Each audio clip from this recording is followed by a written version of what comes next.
Dreamcatcher was Morgan Freeman's return to Stephen King adaptations nearly a decade after The Shawshank Redemption, but its failure set the author back on the big screen for years. Stephen King movies became a staple shortly after the runaway success of Brian De Palma's fiery adaptation of Carrie in 1976. King may have hated Kubrick's The Shining, but it became a classic in its own right. That 1980 horror epic then led to a wave of King adaptations throughout the decade, which continued into the 1990s, too. Scarcely a year went past without a major new King film or miniseries, but by the early 2000s, things began to slow down. Movies like Apt Pupil and Hearts in Atlantis came and went with little fanfare, but Warner Brothers had big plans for King's sci-fi horror tale Dreamcatcher. This follows four childhood friends whose hunting getaway is spoiled by the arrival of some pesky aliens. Morgan Freeman's Shawshank Redemption follow-up was a bomb. Morgan Freeman as Colonel Abraham Curtis with giant fake eyebrows in Dreamcatcher. Dreamcatcher is notable for being Timothy Oliphant's only King movie, but its major selling point was that Morgan Freeman was playing the villain. Freeman's acclaimed turn in The Shawshank Redemption turned him into an A-list star, so his return to Stephen King land was big news. Of course, Dreamcatcher is no Shawshank Redemption, and Freeman's performance as the homicidal Colonel Curtis utterly lacks the warmth and humanity of Red. In truth, Freeman doesn't have much screen time in the film, and feels utterly disengaged whenever he does appear. Despite having a great cast and promising a mix of Stand By Me and Aliens, Dreamcatcher was a financial dud, grossing a shade over $81 million worldwide. That's around $152 million when adjusted for inflation, but considering it cost about $70 million to produce, Warner Bros.' return on investment was pretty weak. It didn't help that it received roundly poor reviews and sits at 27% on Rotten Tomatoes. King himself didn't think much of Dreamcatcher either, but considering he doesn't like the book, which was written in physical agony as he recovered from his near-fatal 1999 accident, that's not a surprise. Dreamcatcher flopping led to a Stephen King movie drought. Damian Lewis's Jonesy, Thomas Jane's Henry, Timothy Oliphant's Pete and Jason Lee's Beaver all toasting to a Dreamcatcher in Dreamcatcher. Looking back on Dreamcatcher's failure reveals some stark effects.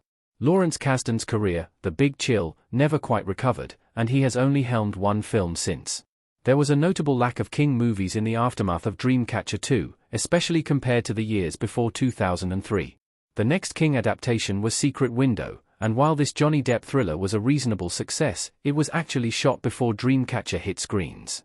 The next film was Riding the Bullet, which barely got a release and bombed, and there were no new King adaptations on the big screen for 3 years. There were numerous TV efforts like a 2004 adaptation of Salem's Lot and the Dead Zone TV series, but there was a general air of Stephen King fatigue. Maybe audiences and filmmakers had burned out on mediocre takes on the author's books, and a break was needed. It really wasn't until the huge success of IT, Chapter 1 in 2017 that audiences and critics got back on board the King movie train.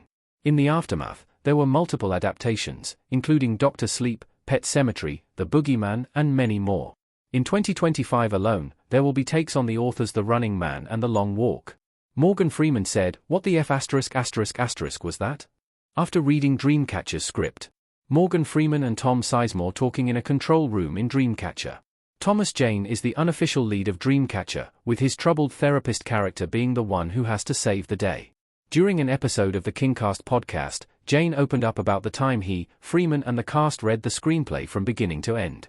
According to Jane, Freeman was not entirely impressed. Presumably, Freeman had read Dreamcatcher's screenplay before signing on, but he clearly wasn't pleased when he heard it read aloud. This may account for why the veteran star feels so aloof in the final product, and conveys little of the menace that Curtis is supposed to. His bushy eyebrows are distracting too. Dreamcatcher deserves another chance at an adaptation. Jason Lee as Beaver with an alien worm in Dreamcatcher. Dreamcatcher was penned by King with the aid of painkillers and is an overlong, messy novel.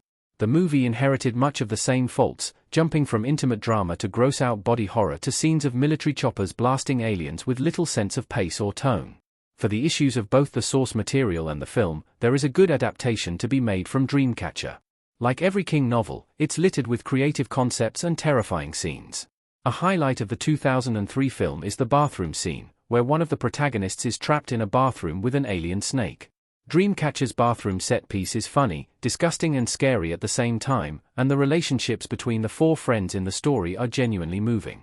There's also an extended passage where Dreamcatcher's hero Jonesy is trapped in his own memory palace by the alien possessing his body.